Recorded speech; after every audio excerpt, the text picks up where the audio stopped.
agora aqui em plena comunhão com o Senhor. Que privilégio para nós. Que maravilha do Senhor. Esse momento de culto, né? Nós estamos cumprindo a sua palavra, né? Isso nos alegra muito, né? Guardar o sábado, né? Sábado significa, no original, Shabá, que significa descanso. Não é um dia específico na semana, mas a palavra sábado no original é Shabá, que significa descanso. Para nós é o domingo. Nós respeitamos o dia da ressurreição de Cristo. Então nós seguimos essa tradição cristã. Guardamos o domingo, o nosso Shabá, o nosso descanso, o nosso dia de descanso. Isso é bom e é proveitoso, né, para a nossa vida, né? Precisamos de descanso, irmão. Ninguém trabalha, ninguém é máquina, né, que trabalha 24 horas por dia, né, a semana toda. Precisamos descansar. É uma lei do Senhor, é uma ordem do Senhor. E como é saudável para nós, né? Como é saudável para nós. Na época que a União Soviética, abrindo aqui um parênteses, tornou-se comunista, né?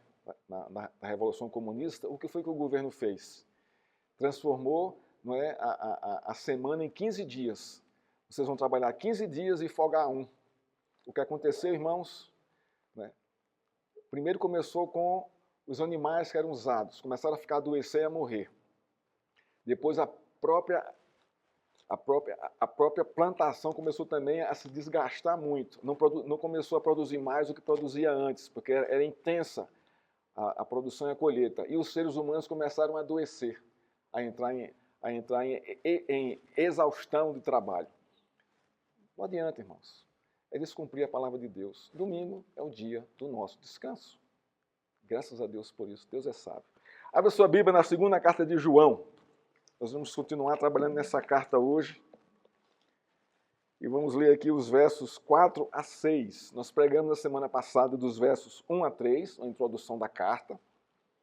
E hoje estaremos pregando sobre os versos 4 a 6, onde João vai focar aqui, não é, a crise da igreja.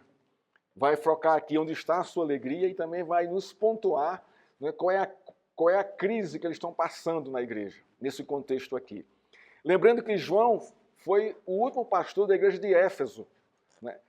Então, quando ele escreve Apocalipse, né, aquelas 7 igrejas ali, né, provavelmente ele tenha pastoreado aquelas igrejas. Mas o foco, a centralidade do seu pastoreio foi Éfeso. Aí ele foi deportado como preso para a ilha de Patmos. Era uma ilha onde Roma, não é, exilava os seus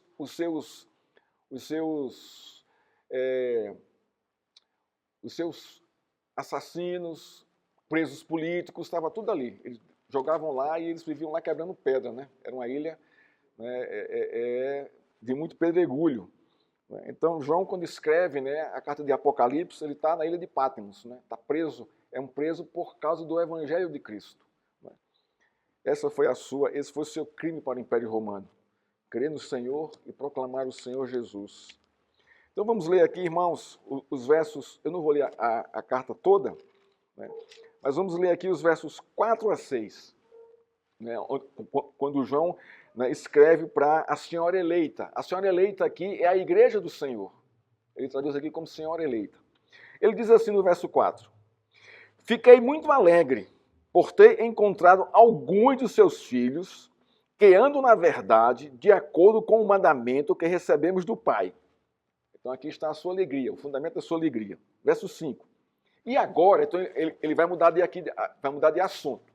Vai trocar de assunto. E agora, Senhora, peço-lhe, não como se escrevesse mandamento novo, mas o mesmo que temos tido desde o princípio, que nos amemos uns aos outros. E o amor é este. Então ele vai dizer aqui, primeiro ele vai exortar a igreja, porque alguns estão andando nessa verdade, outros não. Então ele quer exortar esses outros não. Aqueles que não estão andando nessa verdade, nesse mandamento. Que é justamente aqueles que não estão amando. E o amor é este. Então João vai dizer aqui, biblicamente, o que é um amor. Ele vai conceituar aqui o que é o amor. Que andemos segundo os mandamentos de Deus.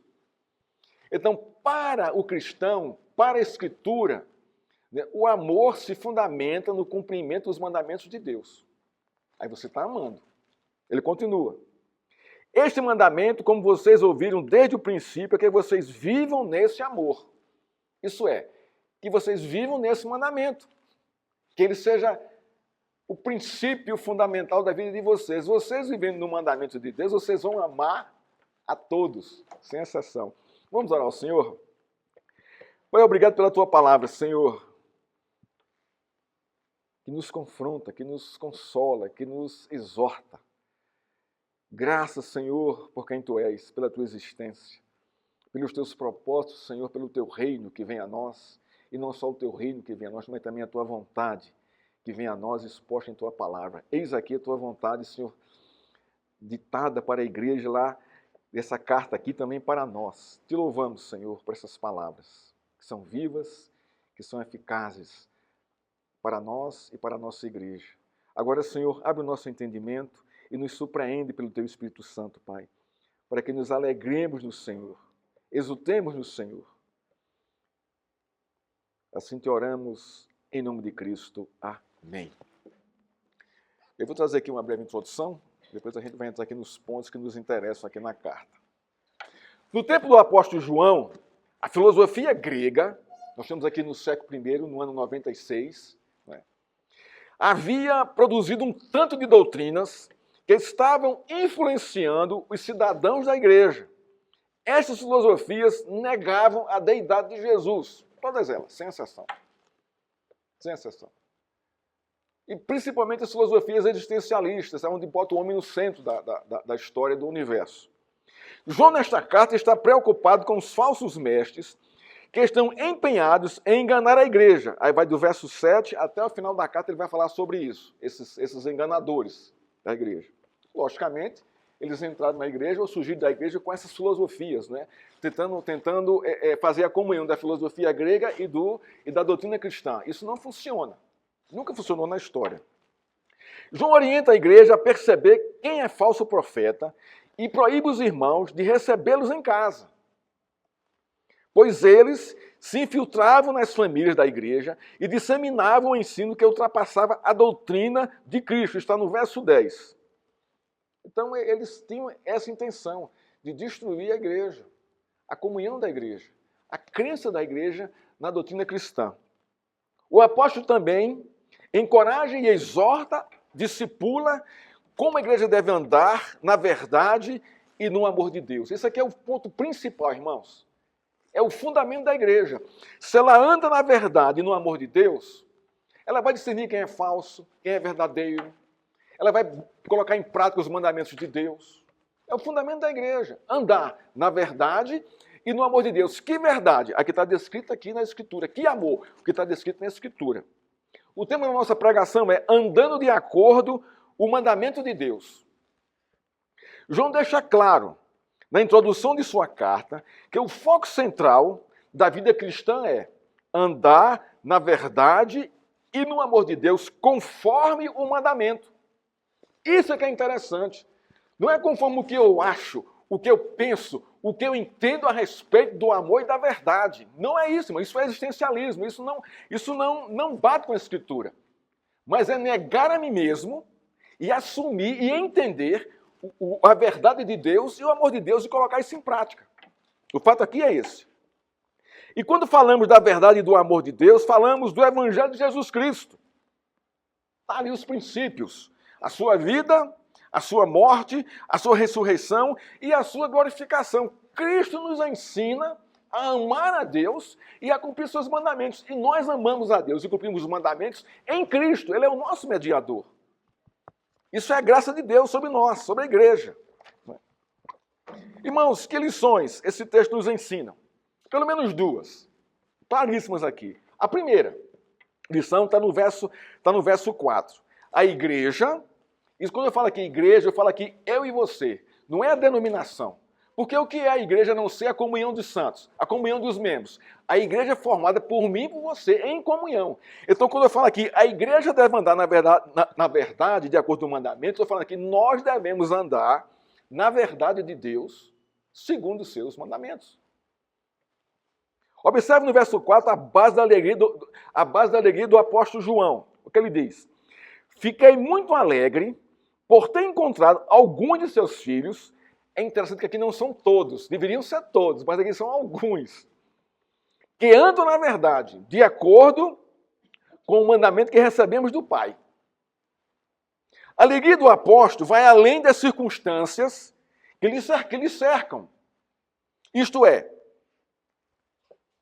João se alegra, né, porque ele encontrou, ele viu, ele testemunhou que alguns na igreja andam na verdade, segundo a verdade de Deus.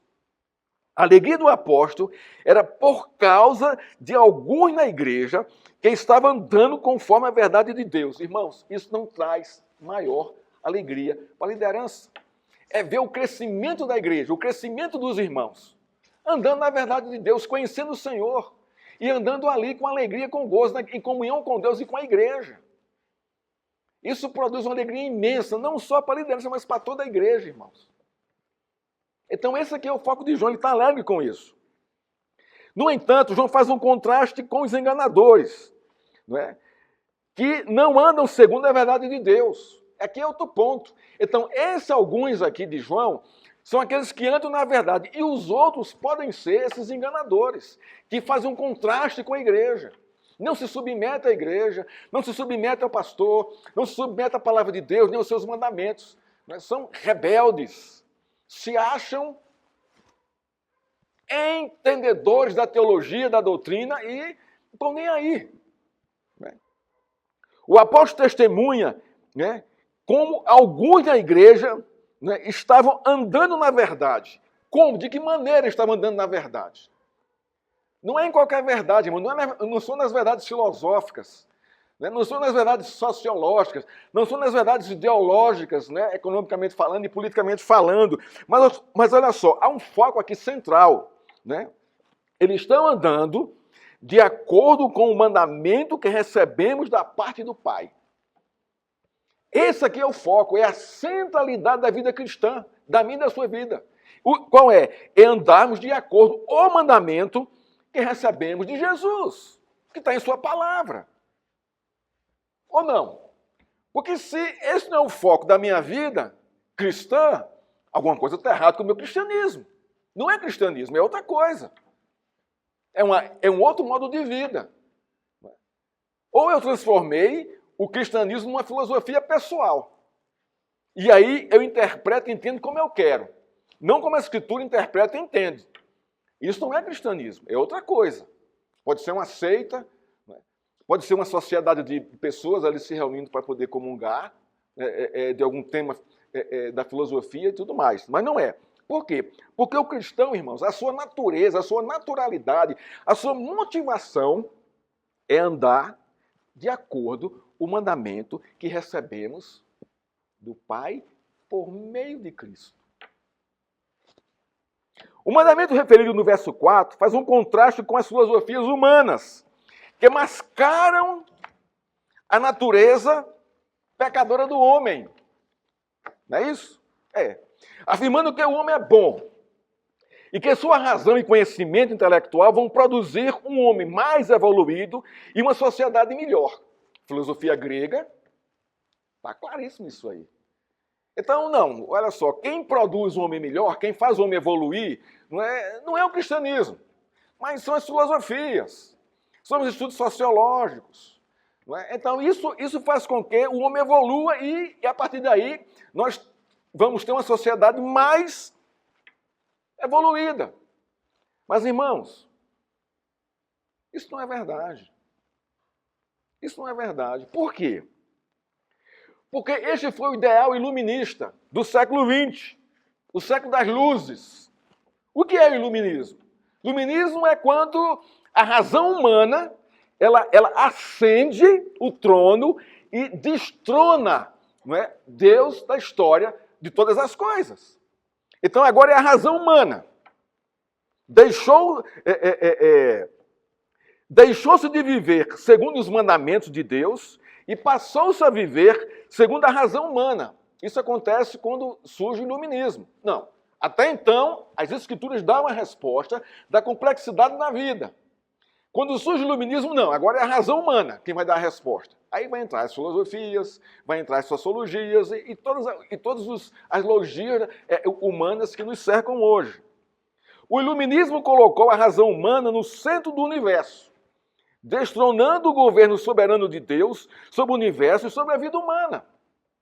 O homem passou a ser o centro do universo e dar as respostas para a complexidade da vida que até então eram dadas pelas Escrituras.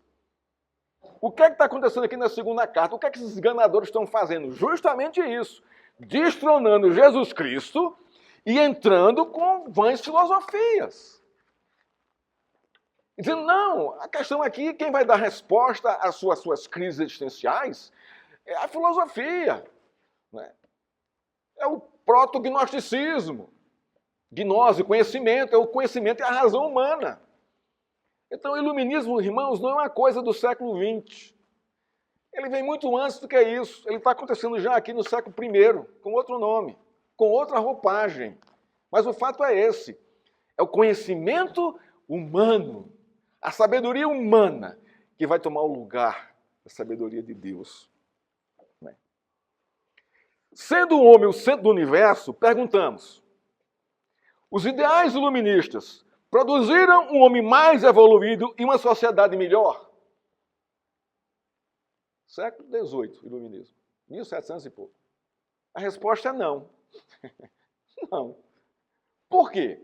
Vamos entender isso aqui. Preste atenção.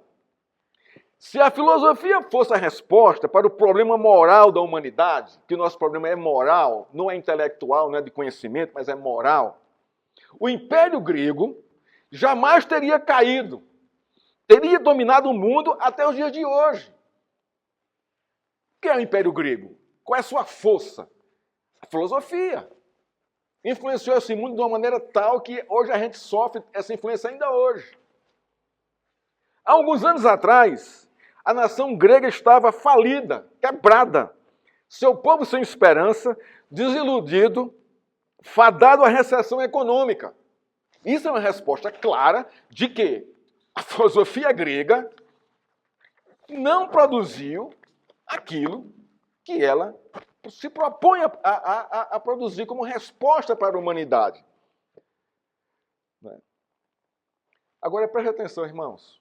Nós não estamos negando o papel da filosofia como matéria que nos ajuda a pensar e analisar a vida. Esse ponto ela é muito boa, mas ela não é a resposta para o nosso problema moral. Não é a resposta. Ela vai nos ajudar a pensar, a articular as ideias, a entender melhor as coisas. Mas não é a resposta para o problema moral da humanidade. Agora, tratar a filosofia e a razão humana como a resposta à crise moral da humanidade é cavar a própria sepultura. Porque ela não vai dar resposta, ela vai lhe enterrar. Porque o que nós precisamos, irmãos, é da graça do Senhor Jesus Cristo, é da sua salvação, é da sua sabedoria, é do seu Espírito Santo iluminando a nossa vida e o nosso coração. É disso que a gente precisa. Porque o nosso problema é moral, não é econômico e social. Os nossos problemas econômicos e sociais são decorrentes da nossa imoralidade, da nossa natureza humana. O apóstolo João, voltando aqui o texto, afirma no verso 4, fiquei muito alegre por ter encontrado alguns de seus filhos que andam na verdade, de acordo com o mandamento que recebemos do Pai, isto é, Deus é o centro da vida destes irmãos, não a filosofia. Não os ensinos desses falsos homens, desses enganadores. O contexto, irmãos, cultural da igreja que João pastoreava sofria a influência da filosofia grega e de seus costumes culturais, muito fortemente. João observa que alguns crentes na igreja não estavam influenciados pela filosofia grega. Não, alguns não estão influenciados por essa filosofia. Estavam andando moldados pelo mandamento de Deus. Esse tipo de conduta de vida da igreja trazia alegria ao coração do apóstolo. Então, alguns irmãos já discerniam. Isso aqui, filosofia, ideologia, isso não tem nada a ver com a Escritura. É isso aqui que eu tenho que me apegar. É o mandamento do Senhor, é viver fundamentado nesse mandamento, que ele produz vida, produz alegria. Ele me lança para Deus. Ele faz com que eu ame meus irmãos e ame a igreja do Senhor. Porque as ideologias, irmãos, as filosofias não vão fazer isso. Elas vão te lançar longe de Deus, longe da sua igreja e longe dos irmãos. O ideal iluminista que construiu o ideal iluminista que construiu uma nova sociedade e um homem novo a partir do desenvolvimento da razão, morreu como horror das duas grandes guerras. A conclusão foi, depois das duas grandes guerras, o homem não é tão racional como imaginamos. Ele é moralmente mau e perverso. Esse foi o resultado. A queda do iluminismo vem, irmãos, isso aí são os historiadores falando, com as duas grandes guerras. Acabou tudo ali, a razão humana foi pro lixo, porque ela não conseguiu evitar toda essa destruição trazida pelas duas grandes guerras mundiais. No entanto, a Igreja do Senhor, fundamentada em seus mandamentos, permaneceu firme, transformando vidas por meio da pregação da poderosa palavra do Senhor. O que é que Jesus Cristo diz? Passará os céus e a terra, mas as minhas palavras não passarão. Os meus mandamentos não passarão, irmãos. Passou o iluminismo, passou o comunismo. Os ideais que estão surgindo hoje em nosso tempo vão passar todos, mas a igreja do Senhor permanece firme, fundamentadas em seus mandamentos, porque são eles que sustentam e que governam a vida da igreja e dos membros dela. Continuando aqui com um pouco de história. Após o fracasso do ideal iluminista na Segunda Guerra, surge o ideal socialista. Aí surge o socialismo. Um Estado soberano, sem pobreza, sem fome, sem desemprego, que governa tudo e todos. Perguntamos. Isso surgiu após a Segunda Guerra Mundial. E várias nações foram divididas, foram separadas, né? E o ideal socialista, comunismo, né, surgiu. Nós perguntamos, que tipo de homem e de sociedade o socialismo ou o comunismo produziu na história? É uma pergunta retórica. Resposta: o fracasso de ambos. Porque essa é a resposta. Essa é a resposta. A história registra que para ter o controle de tudo e de todos, este regime, isso é o regime comunista, matou mais gente do que as duas grandes guerras mundiais juntas. Fracasso, irmãos. Fracasso. Hoje, os estados comunistas que ainda existem estão falidos e vivem sucateados e fechados ao mundo. Observa aí a história. Isso comprova o quê? Que não funciona. Porque o que funciona, irmãos? Andar segundo a verdade de Deus, segundo os seus mandamentos. Esse regime não trouxe a resposta correta para o problema moral da humanidade, seu pecado. No entanto, mais outro refrão aqui, a igreja do Senhor, fundamentada em seus mandamentos, permaneceu firme, transformando vidas por meio da pregação da poderosa palavra do Senhor. Irmãos, sabe onde está a maior igreja cristã do mundo hoje? Na China. Um país completamente socialista. Mas lá está a igreja, a maior igreja do mundo, a maior igreja cristã do mundo. Isso quer dizer o quê? A palavra do Senhor é viva e eficaz. Não passará, mas transformará vidas, que transformarão a sociedade. Aí sim está correto. Hoje o mundo está rumo à tolerância das minorias, em nosso contexto hoje.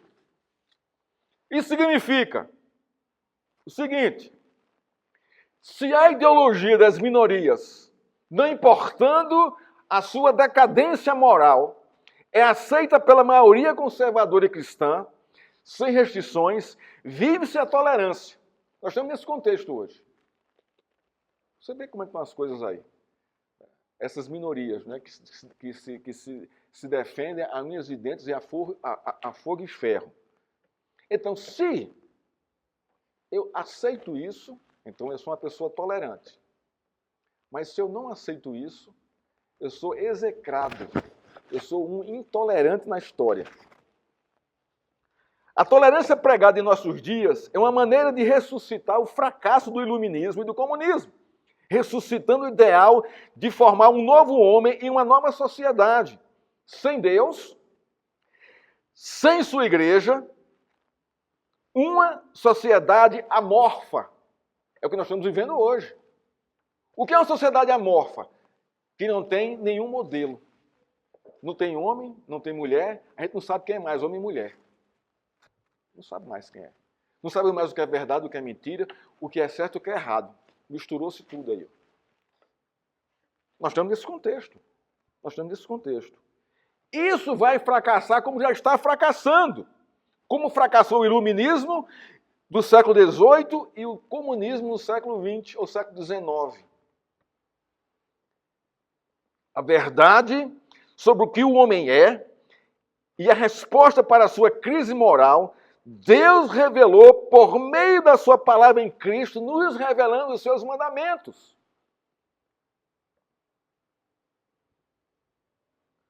O que João estava dizendo, irmãos, era o seguinte: estou muitíssimo alegre, porque alguns de vocês andam, na verdade, de acordo com o mandamento de Deus, não segundo as filosofias, não segundo o socialismo, não segundo o comunismo, não segundo o iluminismo, não segundo a ideologia das minorias. Não, está tudo. Vocês estão fora disso.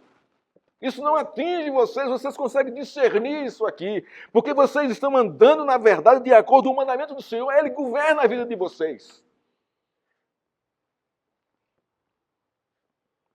Observe que no verso 4, irmãos, a palavra mandamento está no singular, não está no plural. Não está no plural. Este mandamento é o mesmo que João falou em sua primeira carta, capítulo 3, verso 23. Ele diz o seguinte: e seu mandamento, no singular, é este: que creiamos no nome do seu Filho Jesus Cristo e nos amemos uns aos outros segundo o mandamento que nos ordenou. Então João está buscando lá na sua primeira carta e aplicando na segunda carta o mesmo mandamento. Mas aqui ele vai ampliar mais ainda. O que é esse mandamento? Creiamos no nome do seu Filho Jesus Cristo e nos amemos uns aos outros segundo o mandamento que nos ordenou. Então, para João, andar na verdade, segundo o mandamento, é crer que Jesus é Filho de Deus e amar uns aos outros, segundo o mandamento para crer e amar. Bacana isso aqui, né? Agora, o que significa, irmãos, crer na pessoa de Cristo? O que significa isso? No contexto aqui das Escrituras. Significa o seguinte: crer em Cristo como Salvador da Igreja de Deus. Crer em Cristo como Redentor da Igreja de Deus. Crer em Cristo como resgatador da Igreja de Deus. Crer em Cristo como o justificador da Igreja de Deus. Crer em Cristo como o mediador da Igreja de Deus. Crer em Cristo como aquele que dá a vida eterna à Igreja de Deus. Crer em Cristo como o Senhor da Igreja.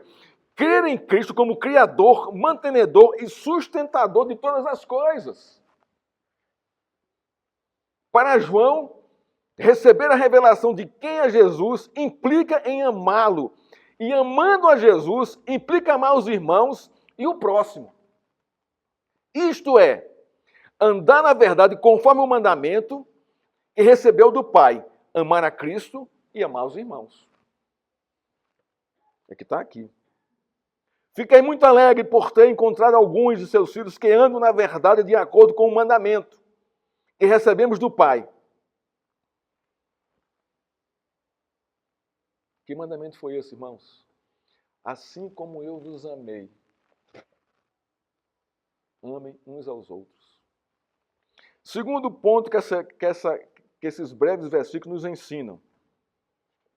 A igreja deve viver no amor segundo o mandamento de Deus. Primeiro é andar, na verdade. Agora, o segundo é viver no amor segundo o mandamento de Deus. Versos 5 e 6. Olha o que ele vai dizer aqui.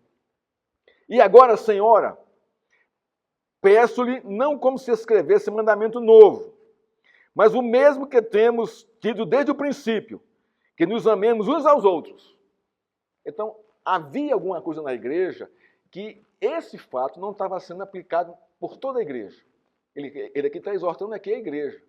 Presta atenção. Vocês têm que cumprir esse mandamento. Já que vocês andam na verdade, então vocês têm que amar uns aos outros. Não tem como você andar na verdade e não amar seu irmão. Isso é uma incongruência. Isso é uma coisa que não existe. Falando assim, biblicamente falando. Olha o verso 6 aqui. Ele vai dizer aqui o que é o amor, irmãos. Olha que coisa linda aqui. E o amor é este. Olha o conceito que João tem do amor. O conceito e o conteúdo. Que andemos segundo os mandamentos. Aqui está no plural. Há uma diferença aqui. De Deus. E este mandamento, como vocês ouviram desde o princípio, é que vocês vivam nesse amor. Então aqui ele vai ampliar de mandamento para mandamentos. E o conceito do amor está em cima de andar segundo os mandamentos. Aqui tem a ver com os 10 mandamentos. Vamos lá. Observe que o verso 5 revela o problema da maioria dos membros da igreja. João já havia anunciado o problema no verso 4, quando disse que alguns andam na verdade de acordo com o mandamento. E cadê os outros? O apóstolo, após mostrar sua alegria por alguns eleitos que estão andando na verdade de Deus, ele exorta a igreja para algo que precisa ser corrigido urgente no verso 5. João está dizendo o seguinte, a igreja, há um assunto que precisa ser tratado com urgência, se de fato somos a igreja do Senhor e andamos na verdade de Deus. Sem perder a alegria, ele exorta a parte da igreja que não está andando na verdade segundo o mandamento recebido de Deus. Amar uns aos outros segundo o mandamento. A exortação do apóstolo é para que toda a igreja responda ao amor recebido de Cristo, amando uns aos outros. Isso aqui, irmãos, é importantíssimo para mim e para você. Porque quando eu amo o meu irmão, quando eu amo o meu próximo, eu estou dando uma resposta para Deus do amor que eu tenho recebido dele. Esse aqui é o ponto. Irmãos, como é que Deus nos amou? Qual foi a coisa boa que você fez para Deus? Me fala aí. É o seu carisma? São as suas boas obras? É a sua beleza? São as suas esmolas? Irmãos, nada disso Deus leva em consideração. Nada disso, porque o nosso coração é pecaminoso. Está tudo contaminado com o pecado. Então, irmãos, Deus primeiro nos amou, como nós éramos. E aí nos salvou, nos justificou e nos regenerou. Então, se nós temos esse entendimento, irmãos, desse amor recebido, que é um amor imerecido, da mesma forma eu tenho que amar o meu irmão. Porque esse amor é para ser depositado no outro. É para ser refletido no outro, que está ao meu redor.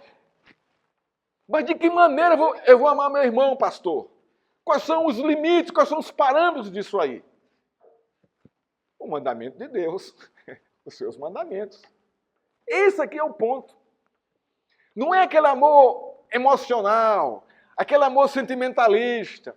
Não é esse amor que o João está falando aqui, mas um amor racional, consciente. Amor é decisão, irmão. Nós decidimos amar.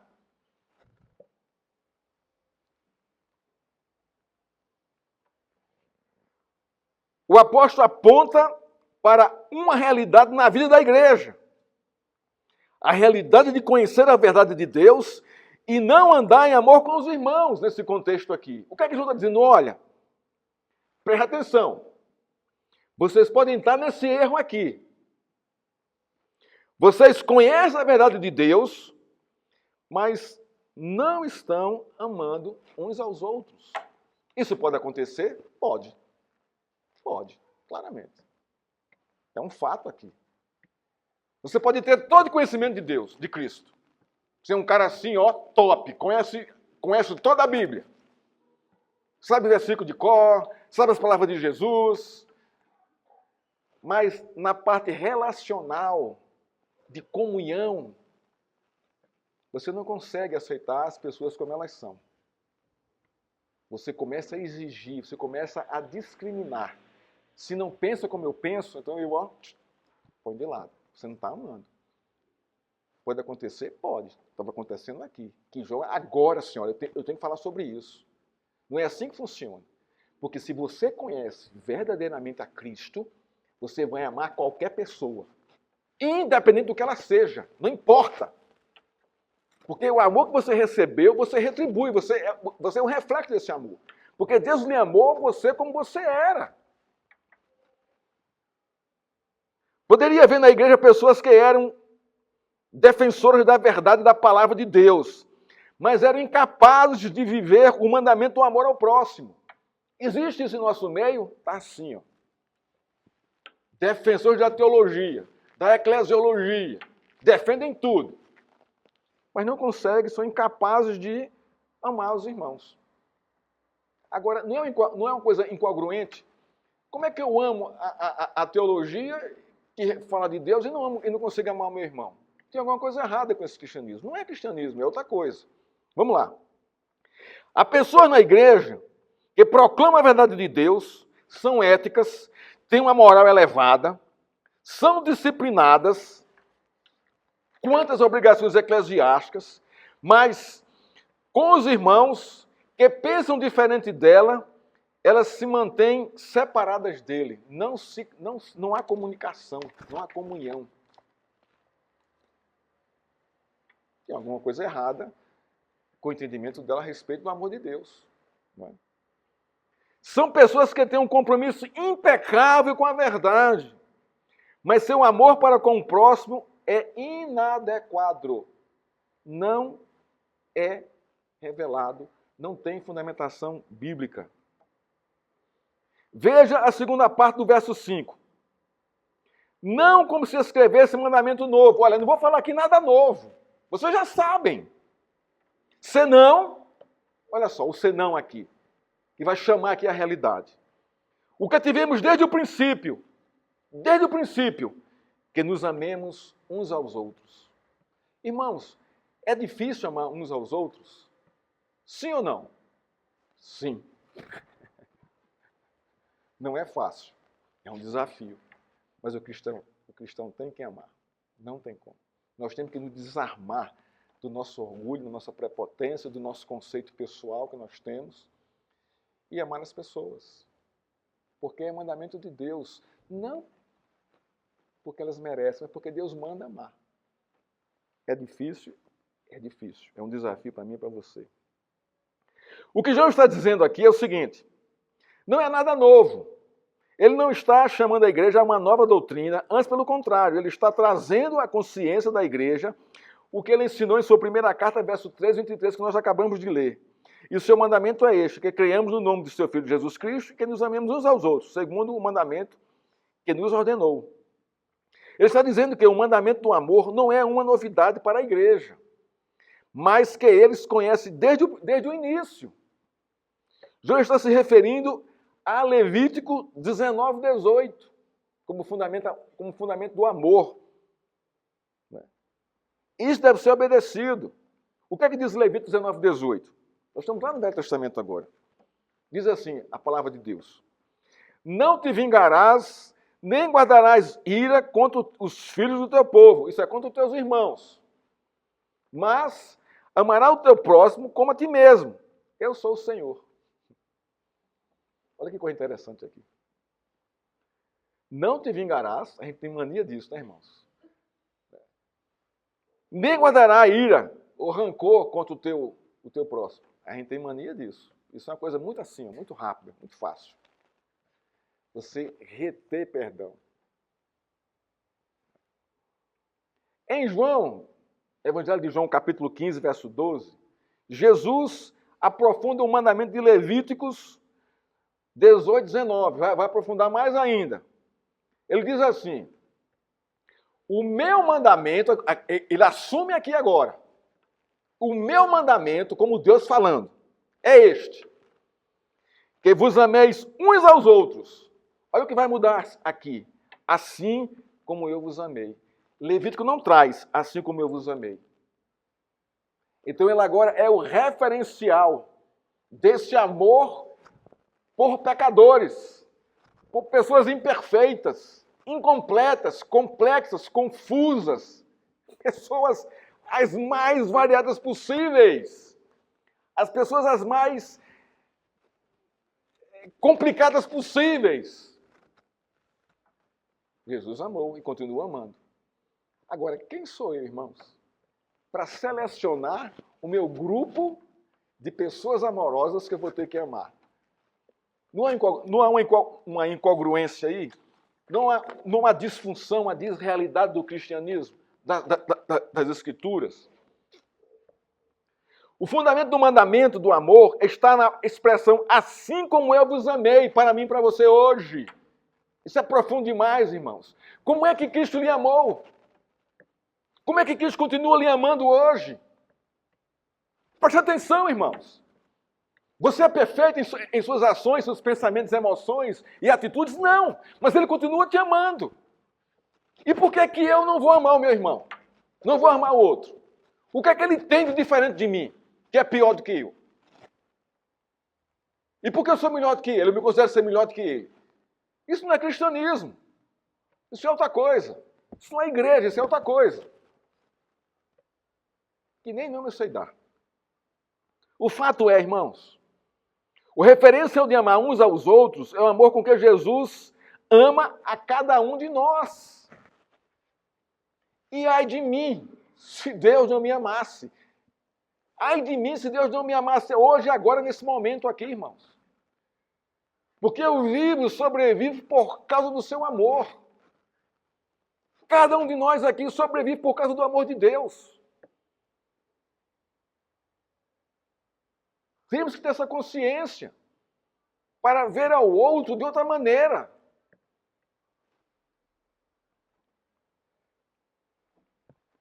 O fundamento do amor ao próximo é o testemunho do amor de Jesus por cada um de nós individualmente.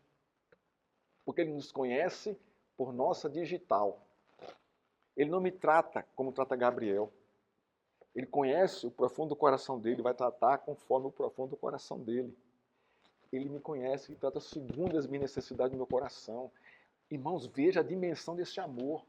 Ele não generaliza, mas é um amor individualizado, porque cada um tem as suas complexidades, as suas lutas interiores. E Deus ama cada um assim. Isso me constrange, irmãos. Isso mostra o meu egoísmo muitas vezes, ou todas as vezes. A minha prepotência de julgar os outros e me achar melhor. Terrível isso. Pecado horrível. Não estou entendendo nada. O apóstolo João observa a conduta da vida cristã segundo os mandamentos de Deus. E ele está correto. Não há vida cristã fora dos mandamentos de Deus. Não existe isso. Então a igreja não deve fugir ou mesmo amenizar ou torcer os mandamentos de Deus em prol das suas motivações. O mandamento é literal. A igreja é chamada e vocacionada por Cristo para andar segundo os seus mandamentos. Portanto, ela deve andar na verdade e no amor segundo o mandamento. O fato é, sendo na verdade de Deus, ama a Deus e o meu irmão. Isso é um fato. O crente não pode andar na verdade de Deus e não amar seu irmão ou seu próximo. Não existe isso. A referência do apóstolo quanto ao amor ao próximo está fundamentada nos mandamentos de Deus. Portanto, o amor que se deve ter pelo próximo não é um amor que brota do nosso coração, nem da nossa vontade, dos nossos sentimentalismos. Não é por aí. A emoção faz parte, mas o fundamento não é esse. João está dizendo para a igreja que o referencial para amar o próximo não é o sentimentalismo, nem as inclinações do coração humano, mas o mandamento de Deus. Já parou para pensar nisso? Você vai ver que coisa linda aqui. Presta atenção. O amor ao próximo e aos irmãos, segundo o mandamento de Deus, é uma ordem. Não é uma opção para mim e para você. Não depende dos nossos sentimentos. Não depende da simpatia do outro ou do carisma do outro. É uma ordem, mediante a capacitação do seu Espírito Santo. Agora, presta atenção. Segundo o mandamento, como vou amar o meu irmão e como eu vou amar o meu próximo? Vamos lá. Vamos entender isso aqui. Segundo o mandamento. Se o mandamento é o referencial, então ele vai me dizer como eu devo amar. Isso é que é importante para mim e para você. Olha como Deus é gracioso. Até aí ele vai nos conduzir. Então, o que é que o mandamento me diz? Olha, você vai amar o seu irmão quando? Você honrar seu pai e sua mãe. Porque são seus mais próximos. Honra teu pai e tua mãe. Você está amando. Segundo o mandamento. Não matarás. Você está amando. Matar aqui não é só fisicamente, não, mas matar também psicologicamente. Você está amando. Olha que coisa linda, irmãos, que o mandamento diz isso. Continua aqui. Não adulterarás. Você vai amar a sua esposa e a sua próxima. E a tentação vem para você adulterar com ela. Não, ela é a imagem de Deus. Eu não posso fazer isso. Você está amando a quem? Tanto a ela como a sua esposa. Você já pensou sobre isso? Quando você é tentado a adulterar, você disse que não. Você cumpriu o mandamento de Deus, você amou as duas pessoas, você amou a sua esposa e você amou a outra. E você queria adulterar com ela? Olha só. Não furtarás. Você está amando quem aqui, irmãos? Aquele que possui muitas coisas. E está amando a sua... Quem está junto de você, está amando o seu próximo, não furtando ele. Está vendo como é prático? O amor é prático? E tem a fundamentação na Escritura. Não dirás falso testemunho contra o teu próximo. Não fofocarás contra ele. Você está amando a pessoa. Morde a língua. Não fofoque. Porque você é tão imperfeito quanto ele. Você está amando essa pessoa. Você está vendo como é prático o amor ao próximo? Não tem bicho de sete cabeças? Não tem assim coisa complexa? Não, a coisa é prática. O mandamento é literal. Não faça isso, não faça. Lute contra isso. Morda a sua língua. Não dê falso testemunho contra o seu próximo. Seja verdadeiro com ele. Ame o seu próximo. Mas, pastor, eu não suporto fulano, eu não suporto fulano. Olha, você é cristão? Sou. Tem alguma coisa errada. Não é assim que funciona. Você não entendeu o cristianismo. Você precisa entender o cristianismo. Você tem que suportar. Você tem que amar. Não cobiçarás a casa do teu próximo. Aqui vem a inveja, né? A cobiça. Não cobiçarás a mulher do teu próximo. Aí vem aqui o adultério de novo. Cobiça aqui, o desejo daquilo que nós não podemos ter. A cobiça é isso. Se eu não posso ter, eu vou fazer de tudo para poder ter. Eu vou fazer alguma coisa. Então, quando eu respeito, não é, o meu próximo, a sua riqueza, a sua vida, e não fofoco sobre ele, está vendo fulano? Olha só, todo ano é um carro novo. Nossa, olha a minha situação aqui, olha a minha fubica velha aqui. Você está o quê? Cobiçando quem? O seu vizinho. Você não está amando o seu vizinho. Irmãos, isso não depende de você, depende de Deus. Se Deus faz ele prosperar, problema dele com Deus. Se a prosperidade dele é sobre corrupção, ele vai prestar conta para Deus, mas não cobice, não inveje. Se satisfaça com o que você tem, com o que Deus está dando a você. Você vai estar amando o seu vizinho. E você vai ter, assim, a capacidade e o amor de ir lá convidar para ir para a igreja. Porque se você começa a cobiçar o que ele tem, você nunca vai chamar ele para ir para a igreja. Porque esse pecado vai impedir de você fazer isso. Porque você tem inveja dele. E não só do que ele tem, mas também da mulher dele. Irmãos, é uma pergunta que eu vou fazer para nós aqui. Por que sempre a grama do vizinho é mais verde que a nossa? Isso é pecado, irmão. Isso é cobiça. Isso é cobiça. Você não conhece o coração do seu vizinho. Você não conhece nada da intimidade dele. Isso quem conhece é Deus. Isso deve ser respeitado. Para de olhar para a vida dos outros com inveja, querendo ser maior, querendo ser igual. Não. Satisfaça com o que você tem, com o que Deus está lhe dando. Você está amando o seu próximo, ele vai mais além aqui. Nem o seu servo. Nem os empregados que trabalham para ele. Não tente corrompê-los para vir trabalhar para você. Não faça isso. Muita gente faz isso. Muito cristão faz isso. Isso é terrível, irmãos. Não está amando o seu próximo. Nem sua serva, que é sua empregada. Nem seu boi. No caso aqui, o contexto aqui daquela época era um contexto agropecuário, né? Seu boi são os bens dele, né? Nem o seu jumento. Nem coisa alguma que pertença ao seu próximo. Nada. Nada, irmãos. Então, como é que eu vou amar segundo o mandamento de Deus? Está aqui, meu próximo. Claríssimo aqui. Não tem problema, não tem assim coisa complexa. Não. Põe em prática isso. O apóstolo está chamando a igreja a andar na verdade desse amor. Pois não deve haver incoerência no testemunho do cristão. Se ele tem conhecimento da verdade de Deus, ele vai andar no amor de Deus, pois ele vai obedecer ao seu mandamento. Vai amar o seu irmão conforme os mandamentos que nós acabamos de ler aqui. Que bacana isso, irmãos. Deus exorta e mostra como pôr em prática. Não há incoerência entre a verdade de Deus e a prática do amor. Ambas, verdade e amor, estão entrelaçadas, são inseparáveis e praticadas ao mesmo tempo. Por quê? Porque Cristo é esse exemplo para nós. Verdade e amor. Verdade e graça. Observa que no verso 6, João exorta a igreja a andar nesse amor. Observe no verso 6, porque João exorta a igreja a andar no amor. O verbo andar, no contexto aqui do verso 6, não é? E o amor é este, que andemos segundo os mandamentos de Deus. O verbo andar no contexto aqui tem o sentido de comportar-se, conduzir-se em obediência a Deus. O amor, portanto, consiste em viver de acordo com os mandamentos de Deus, andar diariamente neles e guardá-los com zelo no coração, todo o tempo, toda hora, todo instante, todo minuto, a vida toda. Quem ama o seu próximo não cobiçará as suas posses, respeitará o seu nome, seu casamento, sua vida e tudo que pertence a ele. Não matarás, não adulterarás.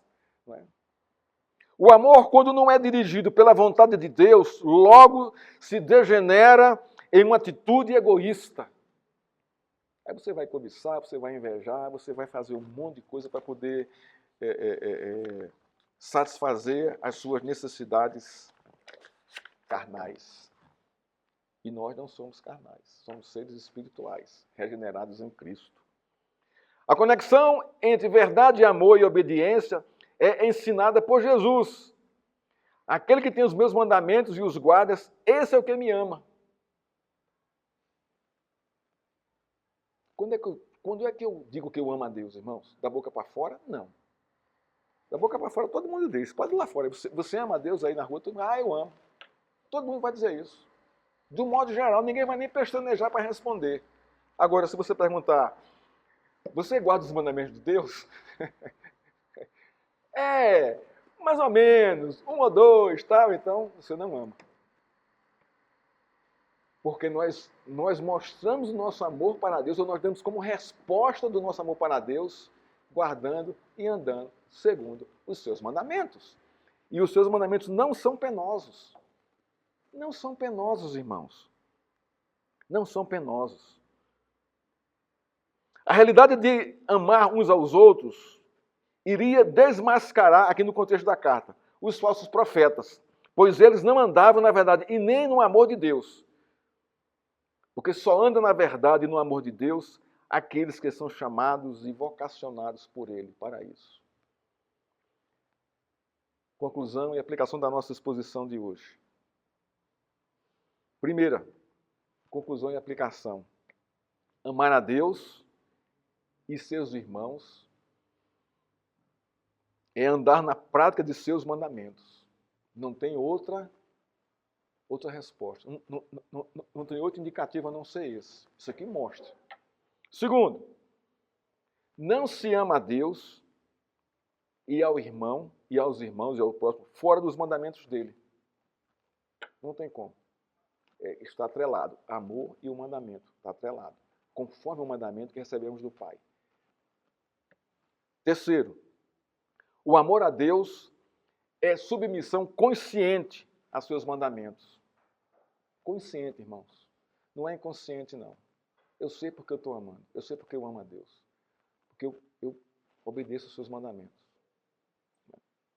Quarto, diz assim: porque este é o amor de Deus, que guardemos os seus mandamentos. Aqui João falando para a igreja, na sua primeira carta. Que guardemos os seus mandamentos. Ele vai dizer, ora, os seus mandamentos não são penosos, são prazerosos, na verdade. Enquanto aguardamos o dia de Cristo, vamos andar e viver fundamentados na verdade da doutrina apostólica, amando a Deus e aos irmãos, até que Ele volte e resgate a nossa vida e restaure todas as coisas. Que Deus, irmão, nos abençoe e nos fortaleça. Amém? Vamos ficar de pé? Vamos orar ao Senhor e receber aqui a bênção apostólica. Ó Deus, obrigado pela Tua palavra, Senhor, que nos confronta, que nos ensina a amar. Obrigado por quem Tu és, Pai. Obrigado porque o Senhor nos amou primeiro e está nos ensinando a amar os nossos irmãos assim como o Senhor nos amou, segundo o Teu mandamento. E os Teus mandamentos, Pai, não são penosos, são prazerosos. Ó Deus, abre o nosso entendimento, abre o nosso coração, para nos alegrarmos com o Senhor. E vivermos, Senhor, andando, Pai, na Tua verdade e no Teu amor. E que esse testemunho, Senhor, alcance a muitas pessoas ao nosso redor. Obrigado por quem Tu és, Pai, por Tua graça. Que a graça do nosso Senhor Jesus Cristo, que o amor do Pai e que as doces consolações do Espírito Santo esteja com essa igreja e com todo o povo de Deus parado sobre essa terra. Vem, Senhor, vem buscar a Tua igreja. Amém.